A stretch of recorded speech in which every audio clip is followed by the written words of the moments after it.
You've given us a lot to chew on, and we have a panel of great chewers about to come up right now. And let me introduce them.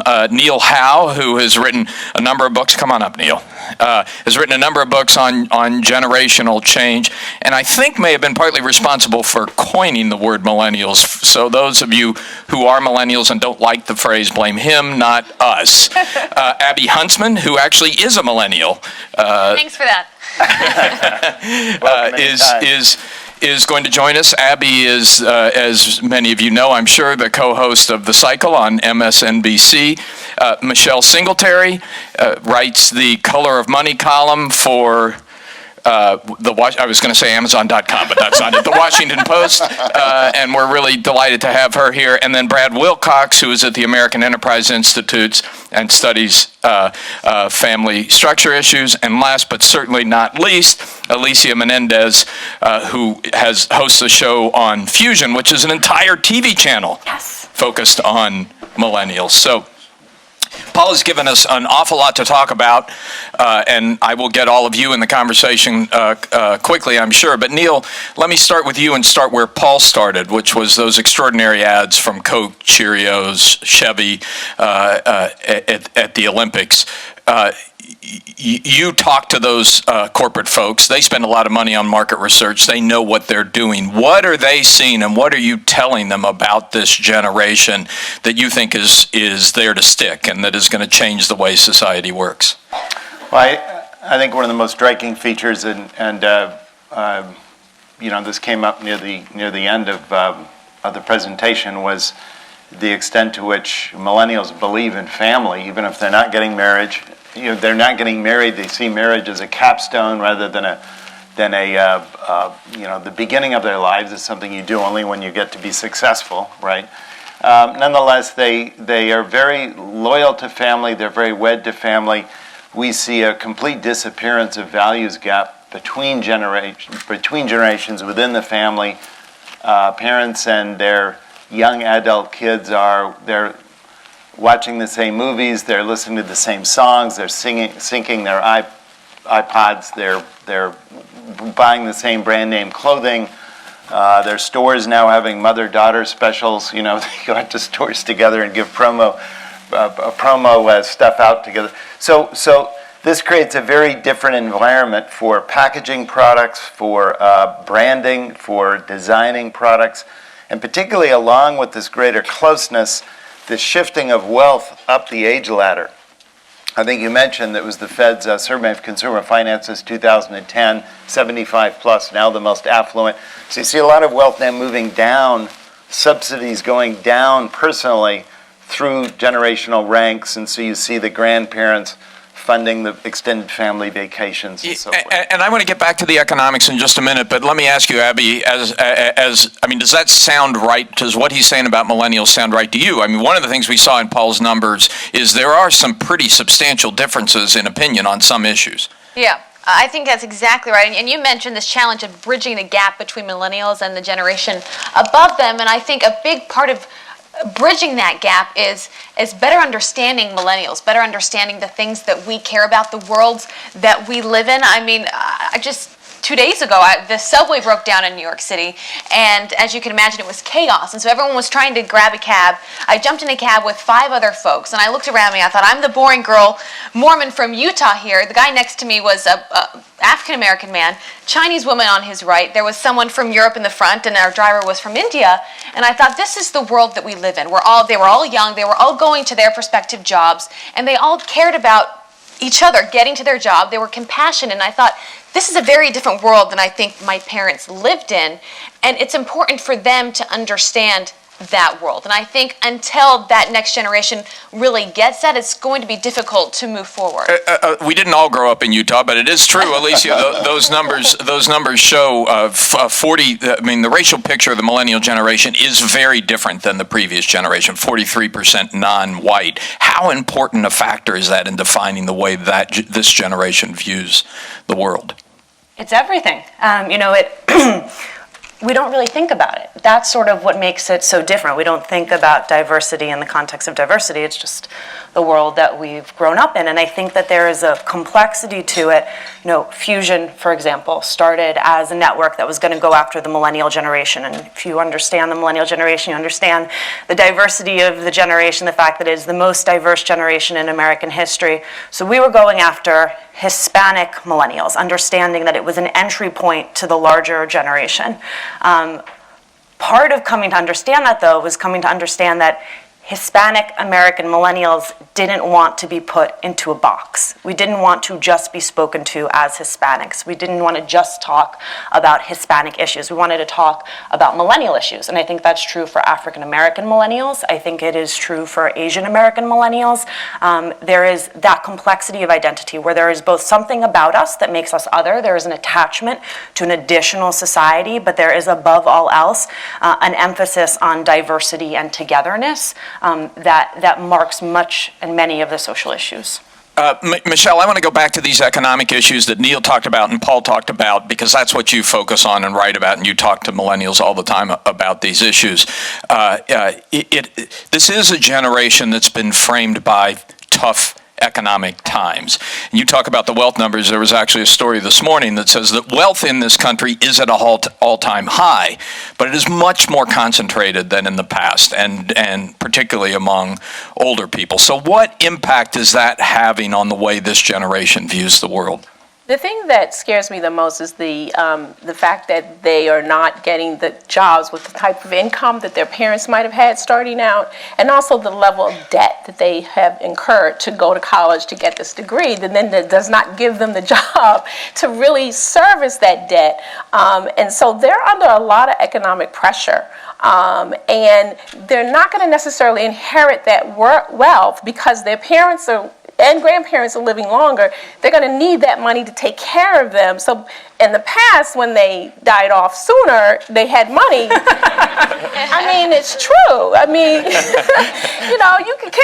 wasn't going to be around for very long. So, but now Granny's is living, Granny's daughter is living, and both sets of grandparents and parents, and so that wealth is being used Are you suggesting a solution here? No, because I have millennials, and they're not killing me off. My husband and I are trying to work out so we can live long and use our own money. But the other really, I'm sorry, Michelle, go ahead. But my point is that wealth is not trickling down as it used to. So that there's not going to be money, for example, to give them for their first down payment on the house, or things like that, because that money is being used for long-term The care. other really important piece of this that Paul highlighted is marriage. We're seeing the economics divide between the married and the unmarried, and we saw that millennials are taking longer to get married, and they're having way more children out of marriage. Brad, this is something you pay a lot of attention to. How significant is that in the changes that this is bringing about? Yeah, our conversation has been, I think, pretty positive so far, but I think we have to also be attentive to some of the darker clouds on the horizon here. You're the bad guy. I'm the bad guy. And in particular, both on the marriage front, the employment front, and the civic front, this report that you've released today here suggests that, as in your own words, that millennials are unmoored from some core institutions, marriage, work, and civil society. And we know sociologically, historically, that when people are unmoored from these core institutions, that can have big implications both for their own welfare, but also for our broader political life in the country as a whole. Yeah, I got into a little trouble this morning because I tweeted off of our new report that millennials were less connected to political parties, less connected to religion, and less connected to people, by which I meant marriage and this sense of mistrust. And I got some strong pushback on that. But Abby, how do you make sense of that? Yeah, I actually tweeted the same thing last night and mixed reactions as well. I'm not all too surprised by those findings. We're seeing that 50%, I think, of millennials identify as an independent. I think it's 27 as Democrat and 17 as Republican. And my initial reaction was, wow, I'm very concerned for the Republican Party here, because if you look at where millennials stand on a majority of the social issues, the Republican Party is really on the opposite end of that today. And they've got to figure out a way to shift that over. But I think what we're seeing with millennials is they're sick of the extremes. At the end of the day, they want Washington to work because they want a better future. They want a better life. And they realize the only way for that to happen is if things actually get done in Washington, if we actually find some sort of compromise, if we actually begin tackling things like entitlements that will be broken by the time they get to us. I think you have millennials that are very concerned about that. Also with President Obama, we've seen his numbers go down deeply among millennials. I think there was this real hope with him that he was going to bring this change in Washington that they're hoping for, and that's a challenge. So we're going to come back in the second panel to politics and policy, but I do want to talk about an important piece of this, because we're talking about less connection to political parties, less connection to religious faith, fewer married, but millennials are very connected in one very important way, and that's through technology, Neil. I mean, we've never really seen anything like this before. What impact does that have on the generation? It's not just selfies. No, that's the connection and community part. Boomers at the cutting edge of their innovations in technology with Steve Jobs and Bill Gates was the personal computer, getting away from the mainframe, your own device for your own self. Other people couldn't look at it. And I think that's been the direction of technology for the subsequent 2 or 3 decades. Millennials are taking technology back to the group, back to this fishbowl existence. And you see this tremendous change in the kind of momentum and direction of where technology is going. And this is where I think you look at some of these indicators about marriage, for example, and about do I trust anyone? I think that came up, right? Do I generally trust other people? Low levels of social trust relative to let me throw in a kind of a positive defense here from millennials on this, and that if you look at both of these things, you see the motive behind them is risk aversion. Their parents broke marriages up, and they don't want to get into marriages because they're risky, they're fragile, they disappear. You talk to millennials constantly, that's what they'll tell you. Marriages disappear, I don't want that to happen. And the same thing with trusting.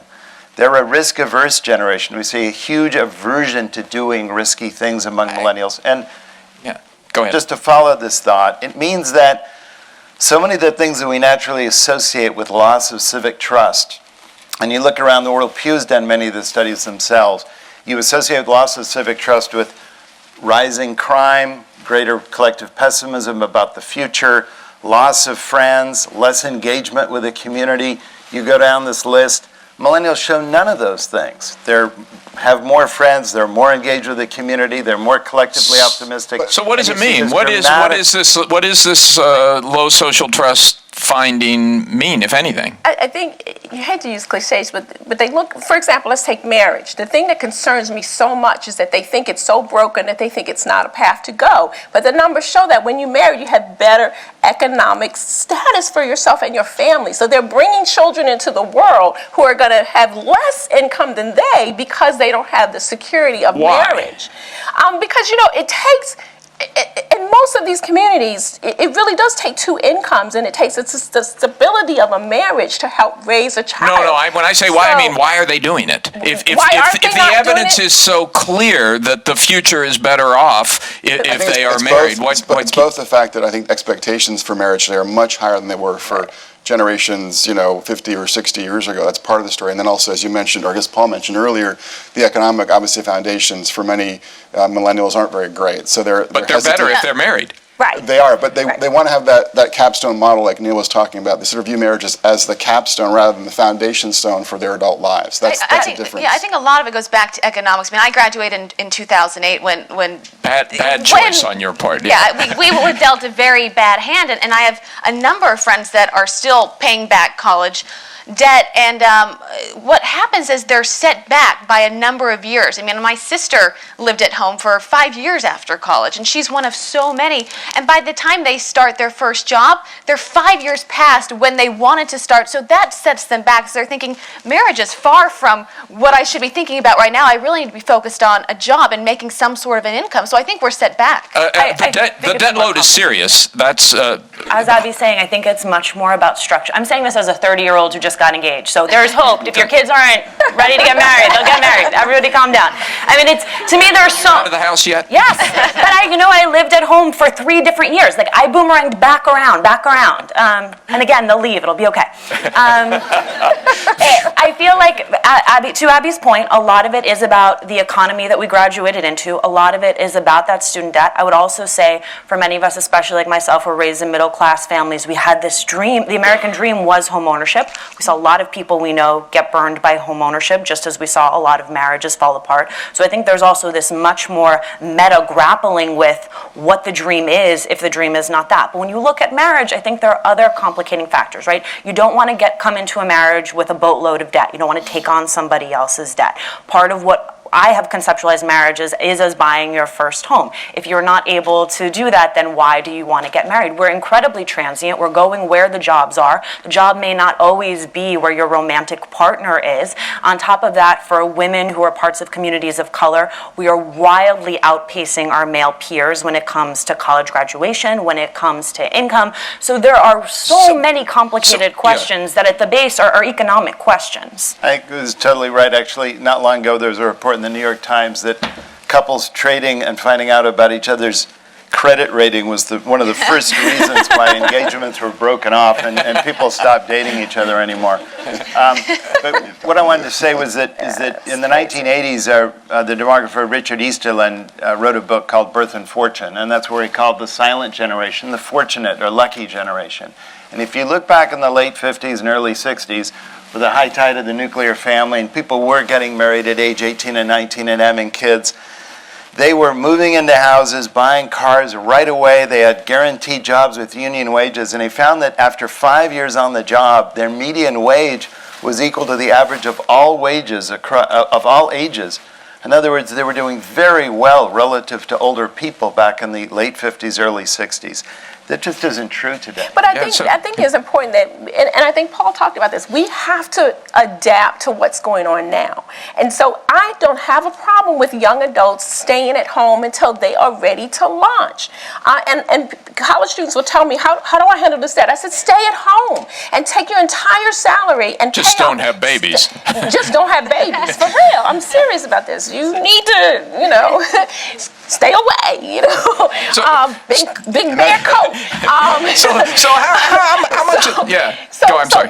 But we have to change how we're looking at when is it a time to launch as an adult. Stay at home, get rid of the debt, and then you can launch and be on your own. And maybe you're not going to be a homeowner until you're in your mid 30s or maybe even 40s, because homeownership is right when it's right, and that's what happened. What I don't want them to see is all the things that people broke, and then say the whole system is broke. Marriage is not broke. Going to college is not broke. Getting debt to go to college is the problem. So I want them to see that the paradigm has changed. It's okay to stay at home. There's only one place where I'd push back on that, which is I do think that our federal government has failed us by allowing private student loan debt to become so out of control. And I think that there is an opportunity right now. I know you're getting to politics, so I won't get too political, but I think there's an opportunity right now for Washington to do something that very much targets this generation, that is not a partisan issue at all, and that could have generational repercussions. So we're actually not disagreeing then. As my husband says, we're violently in agreement. I think loans have been the problem, private or federally backed, because what it told the generation is to go to college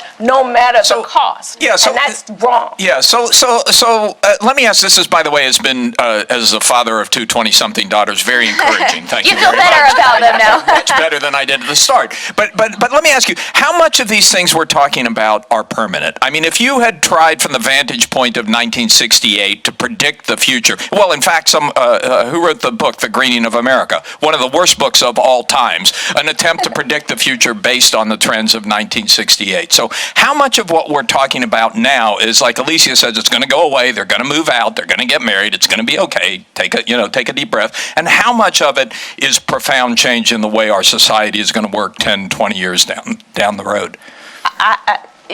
I think when Paul showed that triangle, I thought my heart was, because I think that's real. That's real, and I don't think it's going to go away. And I think that when we understand that, then we need to know that you're going to need to save to take care of yourself in your old age. You're going to have to realize that everyone in this room, probably 95% of you will be taking care of someone, or someone's going to be taking care of you. And that's a real number that I don't think is going to go away. But I do think the idea of the American dream for young people will look a little bit different down the road. I don't think that How? as many millennials are wanting to move to a home as soon as possible or have that car as soon as possible. For them, it's very attractive to be in a big city, Just to do have that dream job. Airbnb, sort An of flop Airbnb, around just from bounce one around. apartment. But living in New York City, I mean, I can't tell you how many young people want to stay there for much longer than I've been there, much longer than I want to be there. I don't see myself leaving anytime soon because I love the job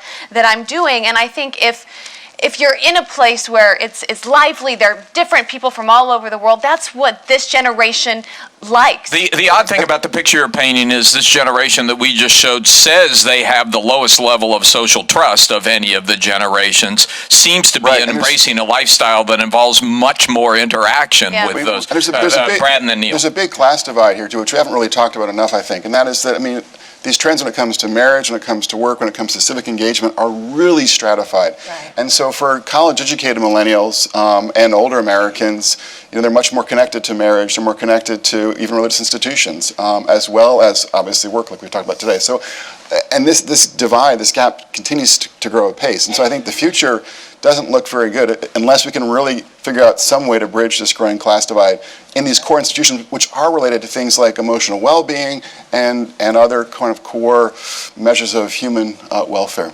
That's a really good point. A lot of the solutions could have to be with just a stronger peer society. And this is one of the things we find about millennials. They live in big cities with Yeah. these 300 They square don't want foot a car. micro apartments. They don't want a car. They meet each other in sports bars. We actually, rather than actually have movies in their own room, they actually go. We talked to.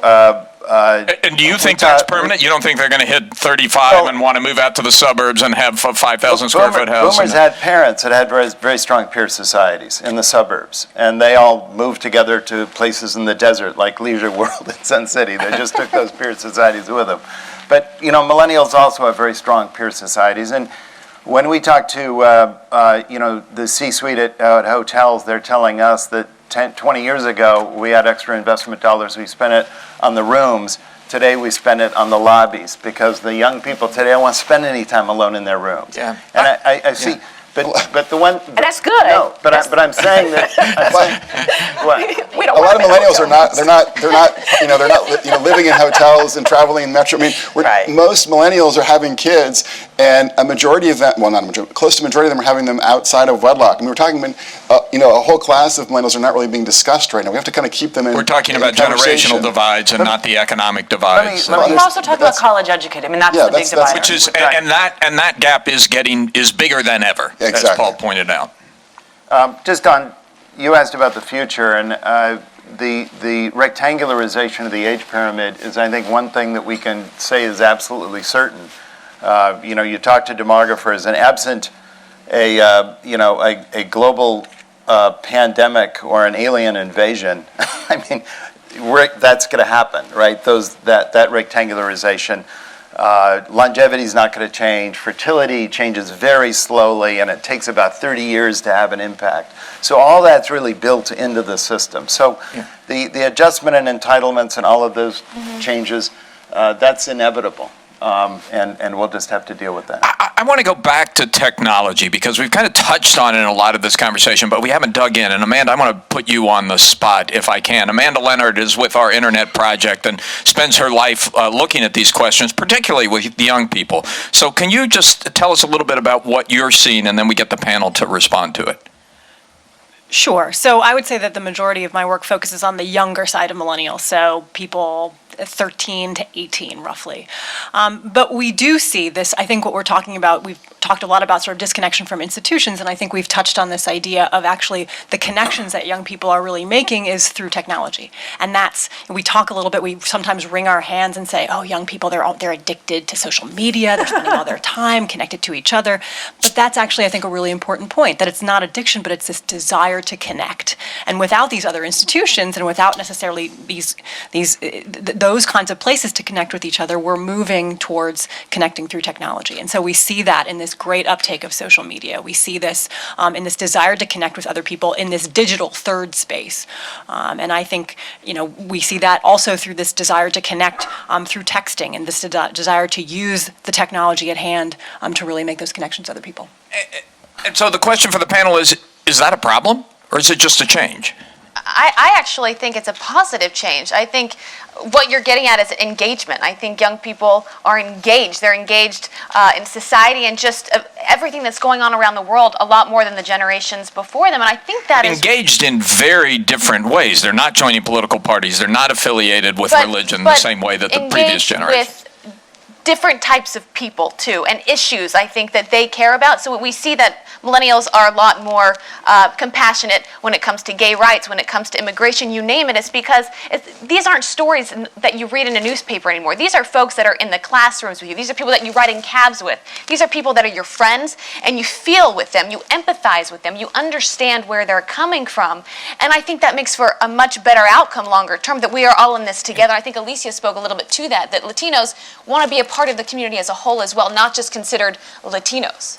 Now, I know I look 29, but if I can just speak for some of the older generation, I think technology, and I'm starting to embrace it more. I'm like on Twitter and Facebook and craziness, but my concern is that that face-to-face interaction, the ability to communicate well, to write well, I'm afraid that they're losing some of that. And someone who has to hire younger folks as my assistant, it is a nightmare. Twitter language. Oh my Lord, y'all don't know how to spell. You can't write a sentence. And I'm in a restaurant and I see everybody like this and not engaging. And so for my family, my husband, when you come into our door, we collect your devices. And you have to talk to us. And in our car, you have to turn it off. And so I'm teaching my children to engage in a conversation. And I'm very concerned because you're much more because of the anonymity of these things, you say things and do things that are inappropriate. I had the same reaction when I walked into the digital newsroom of the Wall Street Journal a few years ago, and I thought, it's awfully quiet, and then I realized that all the young people there were chatting with the person next to them on their computer. I've had an interesting experience recently because I'm 30, so I'm at the upper end of this generation, and the majority of the staff that works on our show is probably 22, 23, so they're significantly younger. They are the most collaborative people I've ever met. You can't get them to work alone on a project. So for all of this anxiety about not having a sense of community and not wanting to do this type of peer-to-peer work, that's almost all they can do. And part of that is educational structures and the way that our education was shaped through the 90s and the aughts. But I think there's an entire flip where there's sort of a lack of autonomy, particularly in work product. I'm going to come to you in just one second, but Brad, you wanted to say something on I this. think you have to sort of understand that this kind of event we're having today would be very different if it was just happening on Twitter. It's not going to be the same kind of event. It's not going to be the same sort of interaction that you and I would have. We wouldn't have to wear ties. That's right. So, human interaction in person is qualitatively different, I would argue. And there's data from the General Social Survey basically showing that the young adults today, millennials today, who are married, who are working, who are civically engaged, are much happier than their fellow millennials who are not married, who are not working, who are not civically engaged. And the big trends on those three fronts, as this report suggests, aren't great. So I think you have to just bear in mind that, at least for millennials as a whole, there are some troubling trends in terms of their integration into our core social institutions that bring people together in contexts like this. Right. The one thing I wonder about with the institutions, though, is like there was some new research out about a third of millennials leaving their organized religion over policies that they felt were anti-gay. For me, having grown up Catholic, I very much identify with those numbers. I think Abby has a similar experience growing up within the Republican Party and then having a party that is no longer as socially progressive or advanced. I don't think that means that this generation never goes back to the Republican Party, and this generation never goes back to the church. I'm not going to forget you, Neil, but let me go to Alan Cooperman, who runs our religion project and looks at exactly these issues. I mean, what do we know about why millennials are disaffiliating? Well, first, we do know that they are disaffiliating. So in the general public, if you go back to the early 1980s, it was less than 1 in 20 Americans who did not identify with some religious group. It took 15 years to go from 5% to 10% in the general public, 10 years to go from 10% to 15%. And just in the last 5 years, it's gone from 15% to 20% of the general public. Among millennials, it's 32% of millennials who do not identify with any religious group. And when I tell people this, often they say, well, they're spiritual, they're not religious. But actually, we've tested this. It's just not true. Millennials are less likely actually than older generations to identify as spiritual, and they're less religious in just about every way you can think of than older generations are. Now, as people age, they may become more religious. And so this is a question I'd be very interested in hearing, whether you think millennials over time are going to become more religious. But as generations have proceeded on, they have not tended to become more affiliated over time. So millennials are less religious. But we were talking about something the other day, Neil, that I thought was fascinating, which is you say they're nice. What do you mean? Careful. Yeah, you have to be really careful about this. We did a story recently on the new nice, which is the whole advent of Jimmy Fallon to the late night show. Enormously popular and sort of the generational transition. You ever notice that you can't? It's really hard to unfriend someone or unlike someone, or everyone has to be positive. And when I look at generations, I don't judge it. I don't say it's good or bad. It's just different. And one of the things about millennials is they don't like to be divisive. They don't like to be adversarial. They don't ever like to be exclusive. They don't ever like to be negative. And you look at some of these very edgy Gen X brands who used to do so well, like Abercrombie and Fitch and so on, that are now just, spiraling into insolvency. And you see this shift that everyone in the millennial generation, you have to be positive, you have to be inclusive. And that can be a problem, particularly for if you want boomers and Xers to actually watch the same late night show and actually watch Jimmy Fallon. You're looking for a little meanness? They're looking for a little sarcasm, a little snark, a little negativity, to make this interesting. And we're not finding it. But I think it says something very interesting about the shift. I mean, you said earlier that this would be different if this event were on Twitter, but of course it is on Twitter. Do we have a hashtag, guys? I guarantee you, what's the hashtag? Out there right now. But this question about friendship is really interesting because when we work with the media companies, one thing they're finding is particularly true as you go to younger millennials today. And in contrast to Xers and boomers at the same age, people have a lot more friends, but their friends are more superficial. They don't have a few really close friends. And that's a real difference. A lot of boomers and Xers, we remember bosom buddies we spend the whole summer with. We were so close. You ask millennials today, particularly late wave millennials in their teens, they have their soccer friend, and they have their math friend, and they have all the church friend, and they're scheduled, all these different kind of plug-in friends. And it's a different meaning of the word almost. It's a lot more social. You have to be a lot more flexible at adapting to a lot more people. But it's not this obsessive quality that older generations had, the deep conversation that you have by phone, rather a more superficial kind of getting along with a lot of people by text. I think Alan hit the nail on the head there because I grew up very religious. I grew up Mormon in Utah, and I ended up going to college. I met my husband there who is not Mormon, and we've since sort of formed our life together. And whenever people ask me, are you still Mormon? I say, I'm very spiritual. I don't define myself as very religious, and I think I speak for many people that probably give that same answer. And I think part of that is we don't live in these cul-de-sacs like the generations before us did. You can say that with religion, you can say that with politics, where you surround yourself with the same type of people, the same types of belief. You watch Fox News only, or you watch MSNBC only. Thank you I for think saying our generation we aren't as likely to put ourselves in that same bucket. We're interacting, as you were saying, with just so many different types of people, and we don't want to define ourselves to one religion to say we don't relate to you. And so I think that's a big part of it.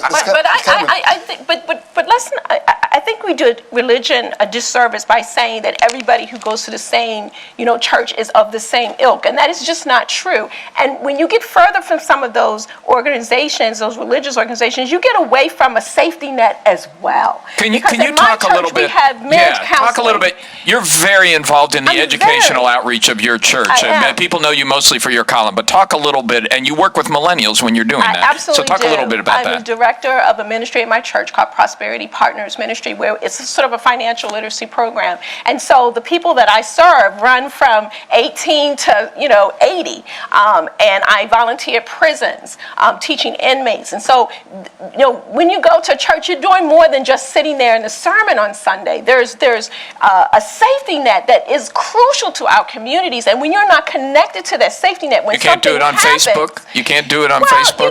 you can go to church on Facebook, but it's nothing like going there.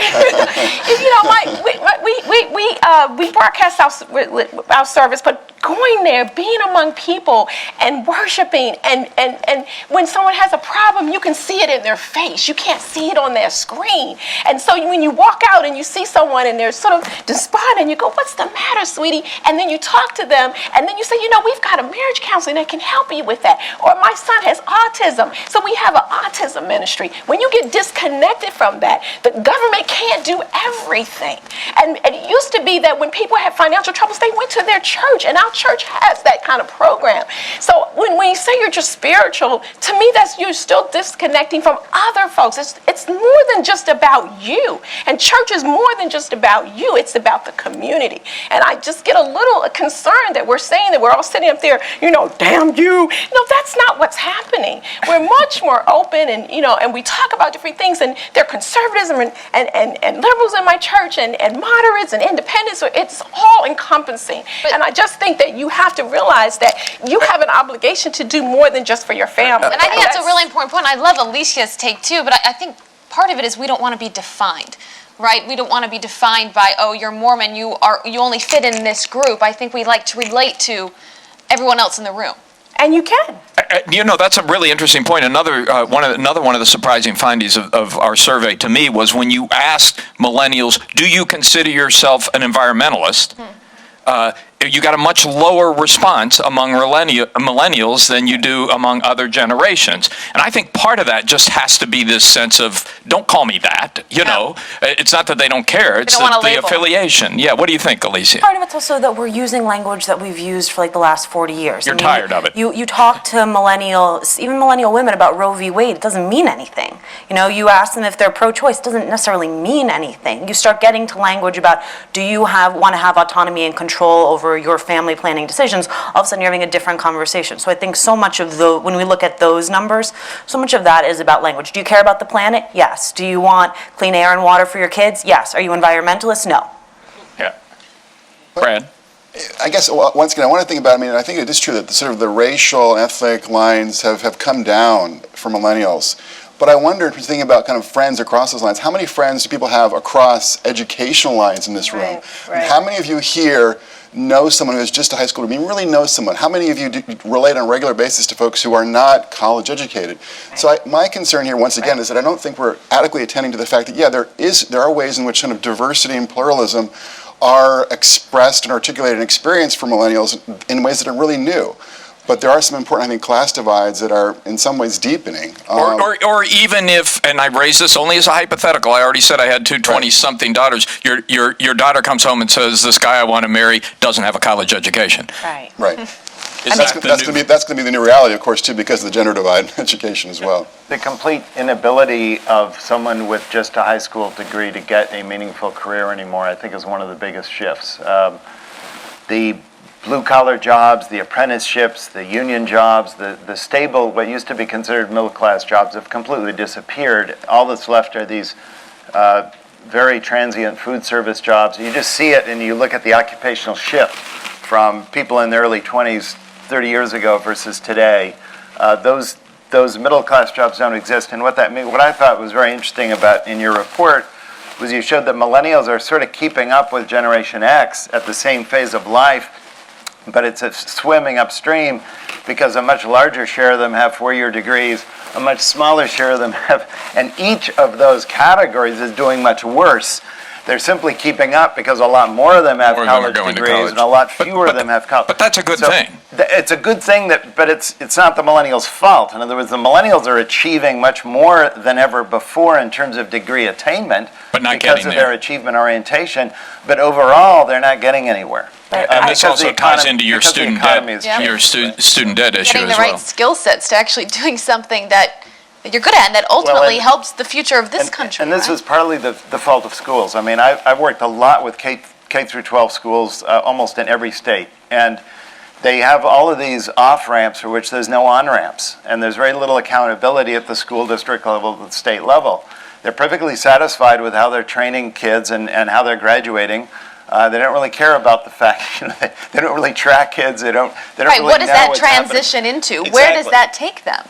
And so you see Concern. now the huge popularity of themed academy, career academy movements in the 6-year high school and the early colleges. And in other words, there's a big movement now to make secondary school, secondary and post-secondary together much more relevant for millennials. You're going to see a lot more of that. I'm going to open it up in just a minute because I know we have a lot of people here who have a lot of expertise in a lot of the topics that we put on the table, but your brow is furrowed, I just Alicia. am and so- thinking about your point because it just does feel like a very privileged conversation where we're all college graduates and we live in worlds with other college graduates. And I will say I don't necessarily have anyone in my life who's not a college graduate, but I grew up in a very working class community. And so a lot of the kids that I went through K to 12 with went to community college, which is a very different experience than going to Harvard as I did. That opens a very different world. And what I see with my friends from Union City, New Jersey is they are running in place. They have the jobs that our parents had in a best case scenario. They're living in the homes that their parents bought 30 years ago in a best case scenario. They're in no position to buy.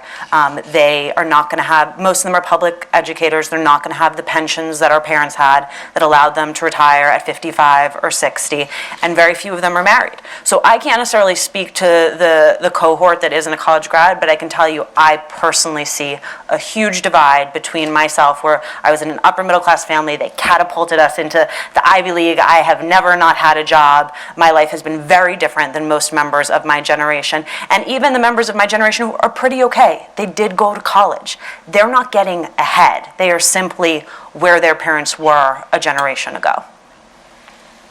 Questions, comments? Who wants? We have some mic runners here, right? Yeah, thanks, Dana. I got two right there. Please identify yourself before you ask your question. If you want to direct it at one of the panelists in particular, please do. Sure. And feel free to make comments as well, but keep them short. Sure. Good morning, everyone. My name is Dash. I work for Launch Progress. And our organization, we're a nonpartisan organization, and we want to encourage young people to get involved in the civic process and to eventually run for office. And we spoke a lot today about how young people are no longer connected to institutions and other things that typically, historically, have binded people to civic life. So with that being said, is there any sorts of research or just your own opinions about how we can get young people connected into civic life and even running for office? Because as we've seen with the 2012 and the 2008 election, young people will get involved, but there has to be like a special alignment of the stars. Could you give us any insights into that? Yeah, so we have two people on the panel who grew up in political families, know it from both the last generation and what it's like in this generation. Which of you wants to take that on? I think there's incredible opportunity at the local and state level, and I think with our generation, we are dubious of the federal government, but I think that the opportunity to change things in our own community is where it starts. And when I think about the research we've seen with women candidates, I think it applies to this generation, which is ask about 3 times, right? Don't expect people to volunteer.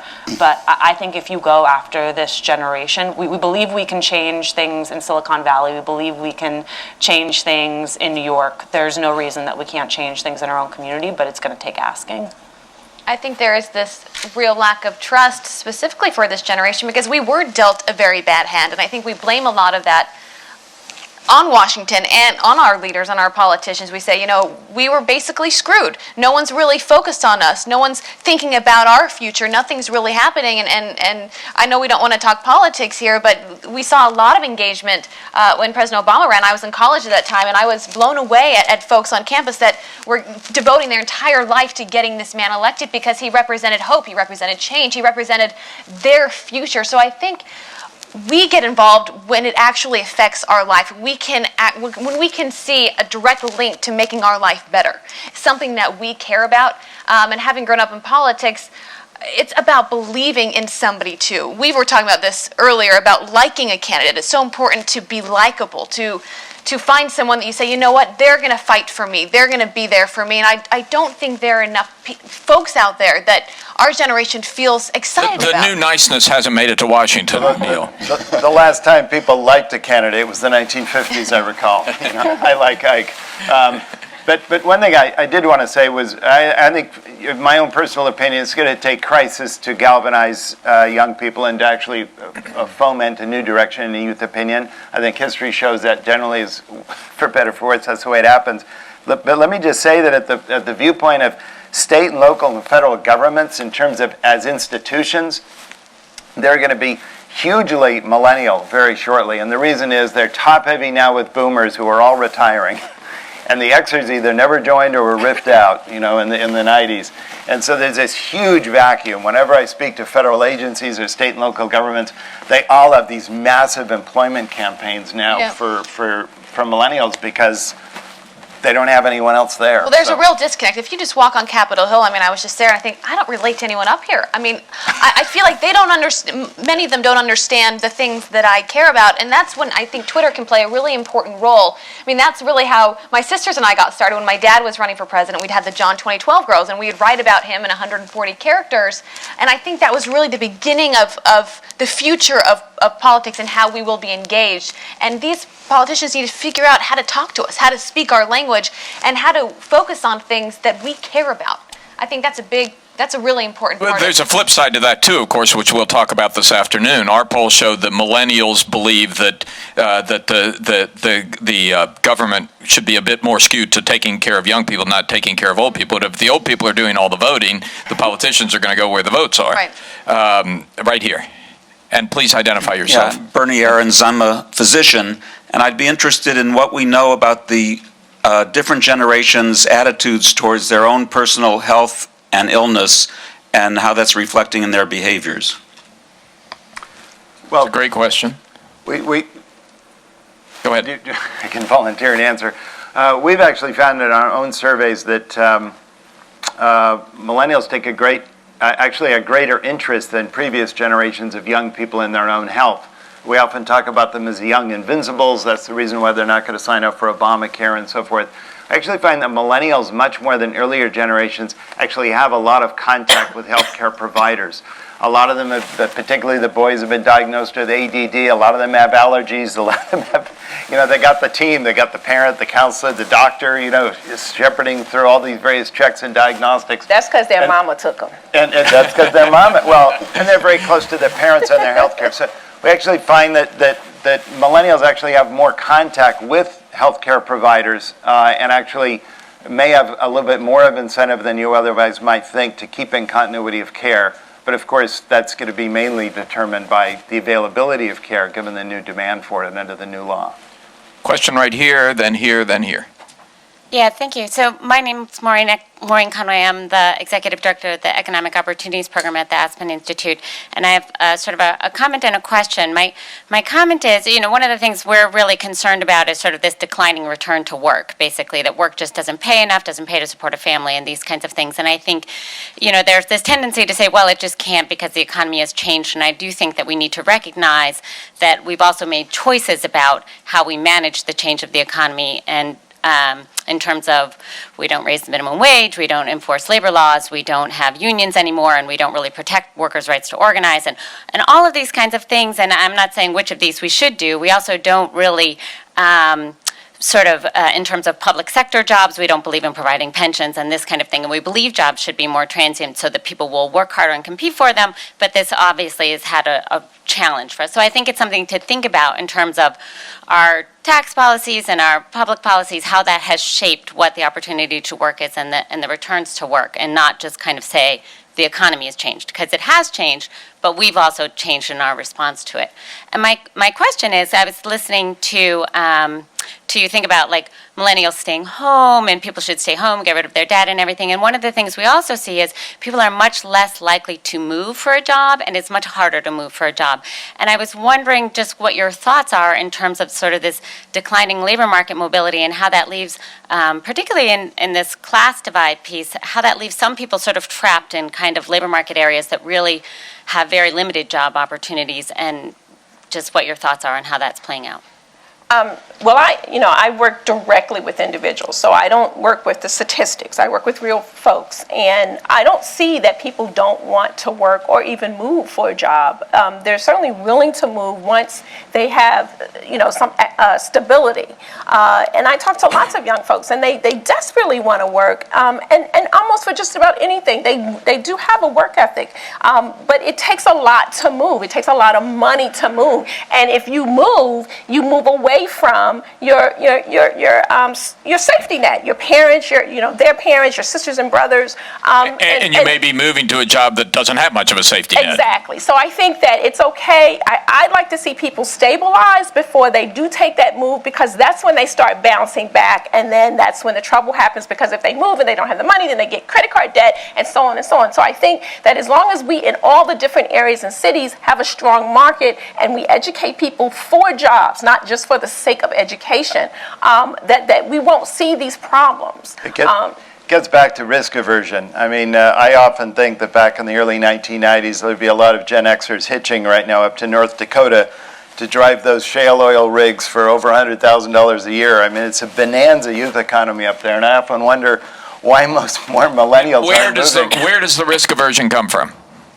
It's their whole lives. It's the way they were raised, from baby on board all the way on. I mean, they think they're very, they're very special, and they need to take care of themselves. They've been raised by protective parents, and they've been, and this is why so many of them kind of hover around the home. They like it there. Things are provided for, and I'm saying that's generally a good thing. I mean, that's shown up in very positive indicators of social behavior. But it also means that they don't just take off on larks the way a little bit more self-destructive generations of youth, like my own, did at the same age. And I see that, and this record low mobility of young people, given today's labor situation, I think is a symptom. Did you want to say something about that, Abby? I do think we dream big, though. I think we have these expectations, and we go to college and say, I'm gonna be, I'm going to go on Broadway, or I'm going to go be a chef in New York, or whatever it is, and then reality hits, and we end up having to move home. And I'm with Alicia on this. I was very lucky, and I've had a job since I've graduated, but so many have not, and they get back to where they grew up, and back with their friends that they grew up with, and in very much a comfort zone. And I think they rationalize that and say, I had this big dream, but it's nice being at home, and it's a comfort for them. And I think that ends up being okay. And so while we dream big, that's actually not the reality at the end of the day for many people. I'm Ariane Hegewisch from the Institute for Women's Policy Research.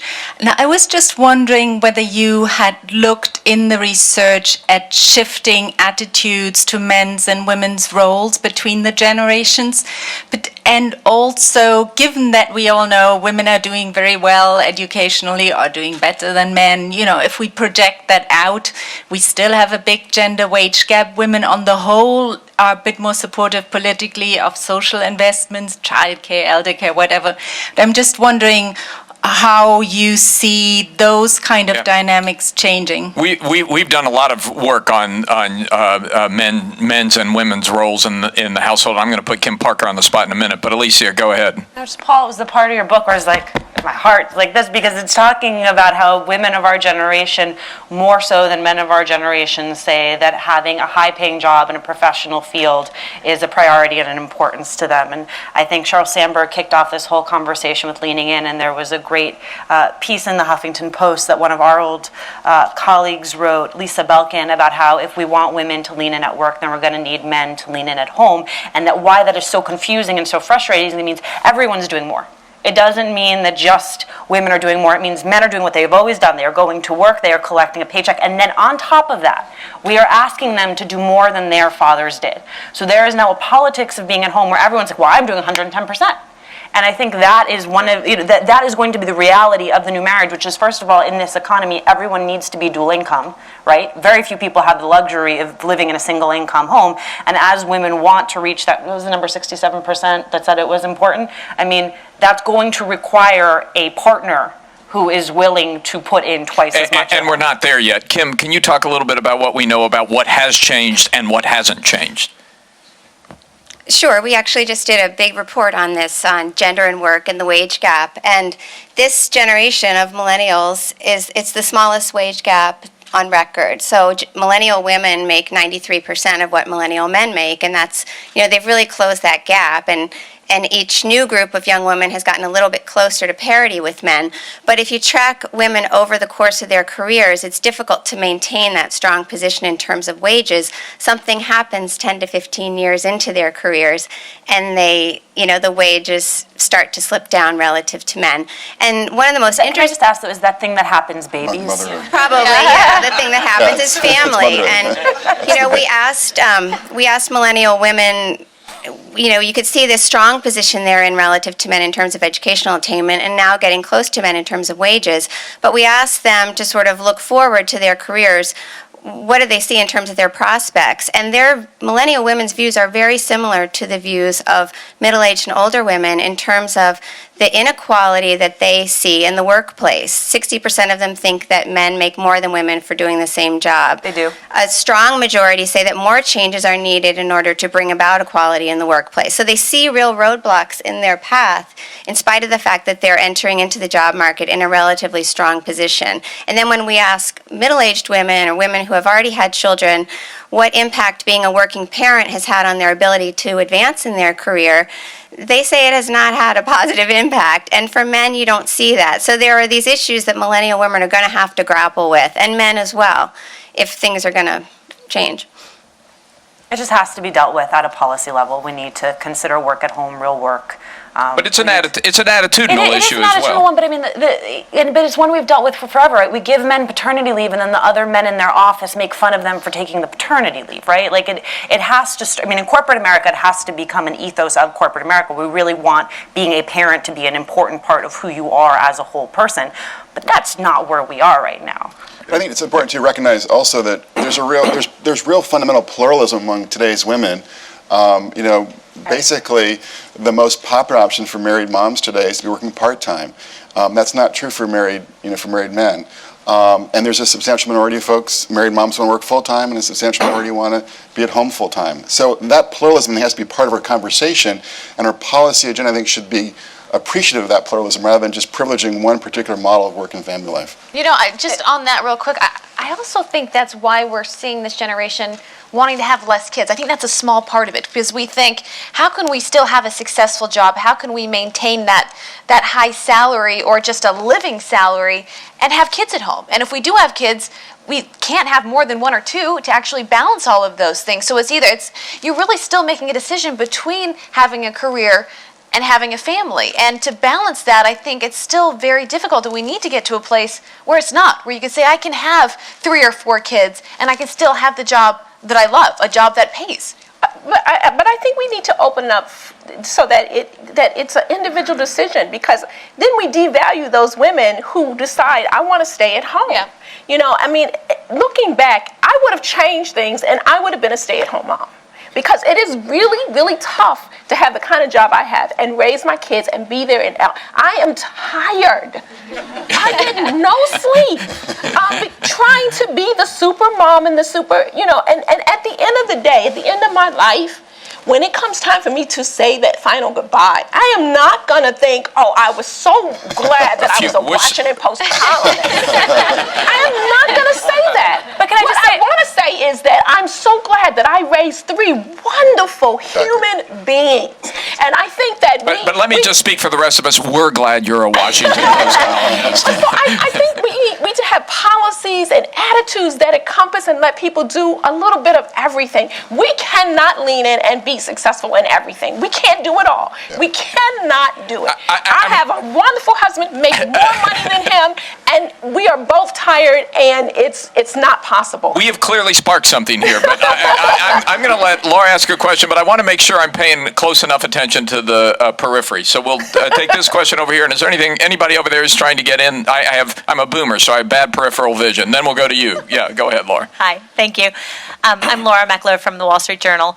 My question is that you talked about, several of you talked about why millennials are delaying marriage and talked about the economic factors as well as a sense of risk aversion, that this is something that really is a risky proposition, they want to wait for it. But at the same time, they're having children out of wedlock at a higher rate, which I can, attest as the mother of two small children is one of the most expensive and riskiest things that one can choose to do. So how do those really square? Why would you be so risk averse and economically fearful of getting married and yet be willing at a time when it's obviously very, birth control is widespread? Michelle, you look like you've had this conversation once or twice. Because it feels good to have sex. Yes, but really, are there millennials who don't know how to prevent unintended pregnancies? And they in that moment overtakes their common sense. I think that's just it. They're not thinking. And they think they're invincible and that whatever it is the protection they're using or not using, they get into these relationships and I think love overtakes. I'm being honest. Let's just take it away from the statistics and all. This is what happens, because when I talk to them, and I talk to a lot of single parents, like, what happened? Oh, he was cute, and then they just, and that's it. And now they've got this situation going on with the child. And I'd like to see more talk about the expense of having children, the emotional expense, my husband and I together are crazy trying to raise these children in a right way. And I think that's what we have to just sort of get out there, that this is not, you've got to think about this. When you get hooked up with someone, my grandmother, I'm not of my generation. I was raised by my grandmother, Big Mama. And so when I was in that moment, all I could think of is my grandmother about to kill me. And I just think we need to sort of get into their heads at that moment. So Kathy Eden, who's now at Johns Hopkins, was at Harvard until this past fall, has looked at this issue really in great detail in a couple of different books. And her basic conclusion here is that for less educated women, having a child is the most meaningful, powerful thing that they're going to do. And if your opportunities are working as a clerk at Walmart versus say working at the Wall Street Journal, it's a whole different calculus that enters into sort of their orientation to life, to motherhood and marriage. And so what's interesting, though, is that she also finds that basically across the class spectrum, people are embracing this kind of capstone model of marriage. So the Walmart clerk, in a sense, and the Wall Street Journal reporter have a similar view of what they sort of expect for marriage. But the ability of the Walmart clerk to achieve that model of marriage is more limited. So she may postpone marriage or forego marriage, but she wants to have those kids, and she will have those kids, and that's what's happening today. So there's a difference there. I think that's exactly right. If you were to ask women, younger women, if they would rather be married or have a child and not be married, my sense is more people than you would expect would say, I would rather have a child, because that's real meaning in life. And society today, it's a lot more accepted to be a single parent. So to rationalize, people aren't going to judge me for this. This is actually an okay way to live. And it also goes back to the trust factor. I think, the idea of it's much easier to get married than it is to get a divorce, that we just don't trust people. Our generation doesn't trust our friends and folks like the generations before us. So why put yourself in a situation just to get let down or to go through a terrible divorce later on? I think that's a concern for many young people. I've got a whole table over here that's eager to get in. I'll start here, but I'll try and get to all of you. Go ahead. Hi, my name is Jonathan Voss from Lake Research Partners, and we've done a lot of research actually qualitatively as well with low-income single parents, and I appreciate the various attempts to kind of highlight some of the class divides, because if you talk to low-income single mothers, they say this talk about having a career, their entire job is their family, and they go to work for their family, not for their particular career. And I think this conversation really lends itself to certain policy prescriptions, and there's some who say, well, the answer is we need to promote marriage, but if the reality is 40% of children are being born to unmarried parents, and they're working on, part-time jobs, multiple part-time jobs, wage jobs, their child's sick and they need to make a decision between going to work the next day and taking care of that child. And there's a policy discussion that I think that needs to happen with this emerging family structure that comes out. Let's take the question over here. Hi, my name is Amaryllis Rodriguez from the National Partnership for Women and Families. So very glad to hear all of this discussion about, the connection here with work and family issues. But I'm also very interested in sort of questions of the racial divide and unity that was mentioned. I want to push back on that a little bit and say that, sort of the embracing of diversity for sort of diversity's sake and the lack of wanting to be labeled is a different thing from, really young people of color feeling that their issues and the policies that affect their communities need to be addressed. And, on page 38 of the booklet, there you can see there's racial differences within the millennial generation about what the role of government should be and its size. So could you comment on maybe that sort of lack of willingness to sort of maybe address racial differences might complicate the ability to really address issues that impact communities of color disproportionately? Anybody want to dive into that? I think it's a question of passion. I think we're saying sort of the same thing. And I think we see it largely in the Latino community when it comes to questions of immigration. So that while this generation at large may have all been in a classroom with a dreamer, for those of us who grew up in Latino-heavy communities, we definitely had a classroom with a peer who either didn't have papers, who had a parent that didn't have papers. So for us, it may be a different passion point than it is for another member of our generation. I guess my only point is I think there's much more similarity between me as a Latina millennial and my white millennial peer than there is between my experience and the experience of a non-minority boomer. That there is sort of a different social awareness around issues like immigration, even around issues like poverty, equality, that within our generation, we are much more similar than we are when we compare ourselves to other generations. That is not to say that there are not issues in the Black community, in the brown community that are very specific to our community, and that when you talk about questions of education, we've been sitting here talking about student debt. Lots of members of our communities would love to be having a conversation about student debt rather than a conversation about whether or not we're graduating from high school, whether or not we are going to a 2-year college program, whether or not we have the finances to even get ourselves through that. So thank you for bringing it up because I do think it is important. And I think when we talk about our generation taking over Washington, it's not just a generational question. I mean, implicit in that is a sort of ethnic and racial diversity that you right now do not see in Congress. The difference you point out in the attitudes of minority and non-minority millennials, I mean, it's clearly related to the fact that if you're a minority, you're probably more reliant upon government safety net. You're also probably more reliant on government to protect your rights.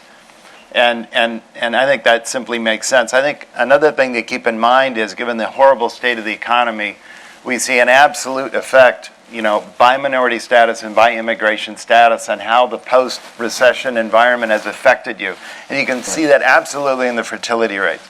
So the decline in fertility that's occurred since 2008 from about 2.1 to 1.9 total fertility rate, it's all occurred among women under age 30. The older ones, I guess, figure they can't wait. But anyway, the millennials figure they can wait. But it's interesting, if you look under age 30, it's more suppression of fertility among minorities and of those particularly among immigrants or kids of immigrants. So you see that enormous, and I think that's absolutely economy related, and I think that also translates through into politics. A question right here, and then we'll go to the same table. Thank you for this wonderful discussion. Richard Brake with the Institute for Family Studies.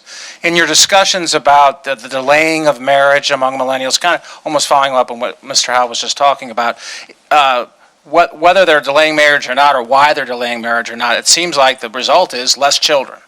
Is there a societal problem, or is there an issue there with a society that's having children at less than the replacement rate. Let me just correct that a little bit. I mean, if you ask millennials if lifetime goal, it really hasn't changed much. However, if you talk to demographers, they will tell you that fertility deferred is fertility denied. Right, and so maybe, I mean, what is the consequence of that? So we have to wait. In other words, it's kind of a waiting game. Well, and it's almost like how I feel like many women. I'm 27, and the question is, how long can we wait until it's too late to have a child? I mean, that's really the question that we're asking, because I think a lot of it goes back to economics, that we want to provide for children. We want to be able to give them a good life, and I think we feel like we're not able to do that yet. That is the number one concern among my friends. And so then they're also not as willing to find someone and to get married at a younger age, because children aren't on their mind for years from now. And so why look at getting married? And we should be focused right now on our job for providing for a family, which we feel like we can't do right now. Can I throw in one more cross-generational point? Sure. Sorry, which is I grew up with both of my grandmothers as well. My boomer mother is not going to do that. My boomer mother is retired. She's living off her pension. She's remarried. She's going on vacation. Like, she has made it very clear to me that she is like living it up to the end, and that I should expect to pay $40,000 in childcare if I want to raise a child in a metropolitan city. But the numbers. Go, Mom.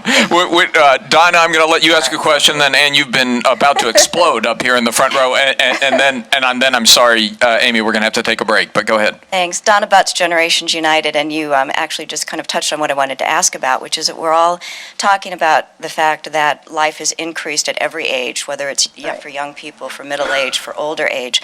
But whenever we talk about older age, we immediately go to then we need to reform entitlements.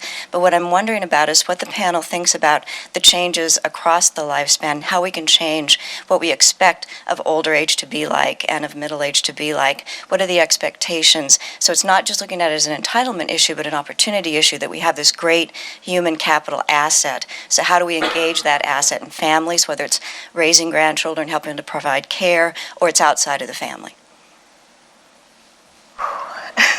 I would think Neil would be the one to tackle that question. Thanks. But I do want to say one thing. I see Phil Longman here in the audience, and I know that he's made a big point of wanting to remind us once again that for people who are more educated and affluent, so they can work longer, sort of into their lifespan without as much difficulty. But a lot of Americans who are working in service jobs or manufacturing or other sectors of the economy who are less educated, sort of, if we extend the age of retirement for this segment of Americans, it's going to be more challenging and difficult for them. So that's one other sort of thing to bear in mind with regards to your question about sort of the extension of the lifespan and how we might retool entitlements and whatnot. And what Brad has been trying to say the whole time is that we are the exception, those of us in this room and the people we're talking to. The majority of the Americans don't make the kind of monies that we make and don't have the kind of resources that we have. And so we have to be very careful, because many of them do have to collect Social Security at 62. Their children aren't making the kind of monies that maybe our children are making. So that safety net still has to be there. And we're presuming that people can work into their 70s and 80s. Many people cannot. So then how will they be taken care of? Well, so someone's got to pay for it. And I just look at the fact that you got $100 trillion in kind of present value unfunded liabilities out there, more in benefits that we expect to receive than we ever expect to pay in taxes. Mm-hmm. Someone's got to fill it. So the rich got to pay more than it, and someone's got to do it. And so my point is simply the growth of the extended family presents an opportunity that maybe if more can be relied on there, somehow that it provides. No, that's true. all. I had 3 kids, because that's 3 opportunities to take care of me in my old age. There you go. That's survival. And this is the last question, so the pressure. Girls, pressure is really on you. Good choice. Yeah, that's right. So I'm Ann Weisberg from the Families and Work Institute, and I want to get back to this whole issue of family formation. I don't think you're right, Neil, that the generations have had similar goals around family formation. It's just the economics that's different. So Stu Friedman at Wharton just came out with a book called Baby Bust that shows that when he polled his class of students in 1992, 76% of both men and women, so equal numbers, said they planned to have kids. That number, when he polled his class in 2012, anybody want to guess? 42%, less than half. Okay, so we are witnessing a profound shift in people's expectations around family formation. And that has to do with lots of things that we've all talked about. But it also has to do with the support we provide as a society around family formation, both in the workplace and in public policy. And we haven't talked about childcare at all. We haven't talked about paid parental leave. Childcare costs have been increasing much faster than current income, and people just can't afford, when they think about what it's going to take to raise a child, that is profoundly changing their expectations. So we need to think about this very holistically. It's not just about, student debt and postponing something. It's really people having fundamentally changed their attitudes. But there isn't, and this is talking about a Wharton sample. If you look at the NSFG, which is a representative sample of young adults in America, Neil is right, there isn't been a big shift in fertility preferences among average Americans. Wharton is different. But I think your point about So the Social Security, trustees, they do this every year. They actually poll people according to lifetime fertility expectations. It moves very slowly. Actual fertility goes up and down much faster due to tempo or timing changes in when people actually have kids. That's the only point I wanted to make. So we're going to have to leave it at that. This has been a great discussion, guys, and some of the most interesting questions are now left for the afternoon.